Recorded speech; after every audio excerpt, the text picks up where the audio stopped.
அடுத்து காராமணி சுண்டல் பார்த்துடலாம். குக்கருக்குள்ளே சேர்த்துட்டேன் பாருங்கள். இப்போ நல்லா மூழ்கிற அளவுக்கு தண்ணி விட்டுருக்கேன். இது ஒரு 2-3 விசில் விட்டுடலாம். நீ ஏற்கனவே ஒரு 20 நிமிஷம் வந்து ஊற வச்சு வச்சுருக்கேன். நீங்கள் ஒரு அரை மணி நேரம் இல்லைன்னா ஒரு 2 மணி நேரம் ஊற வச்சிங்கன்னா ஒரு விசில் அல்லது 2 விசில் எடுத்துடலாம். நான் இன்றைக்கி வந்து 3 விசில் விட போகிறேன். ஏன்னா நான் இப்போ தான் ஊற வச்சுருக்கேன். அதனால் குக்கரை திறந்து பார்த்துடலாம். பாருங்கள் நல்லா வந்திருக்கு. குழைவாக இருக்குது பாருங்கள். இப்போ தாளிச்சிடலாம்.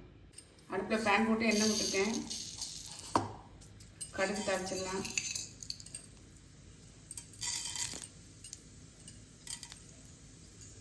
உளுந்து பருப்பு, காஞ்ச மிளகாய். சிம்பிளாக செஞ்சிடலாம்.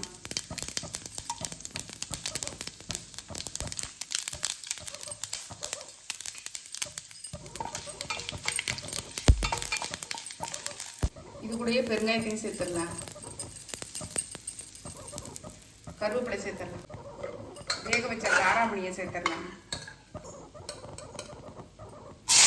தண்ணியெல்லாம் வடிச்சு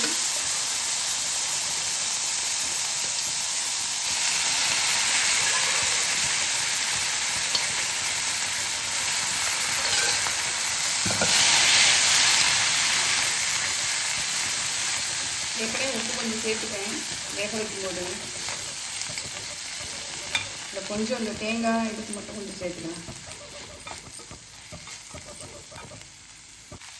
கொஞ்சமாக இந்த தேங்காய்க்காக சேர்க்குறேன். தேங்காய் மீனில் நம்ம கலந்துடலாம். தேங்காய் போட்டுட்டோம்னா ரொம்ப நேரம் வைக்க வேண்டாம். லைட்டாக வந்து கலரி விட்டுட்டு நம்ம ஆஃப் பண்ணிடலாம். அவ்வளோதான் நம்மளுடைய காராமணி சுண்டல், சிவப்பு காராமணி சுண்டல் சூப்பராக ரெடி ஆகிடுச்சு. மணக்க மணக்க செம்மையாக இருக்குங்க. நல்லா சாஃப்டாகவும் இருக்குது, அதே சமயத்தில் குழையாமல் இருக்குது.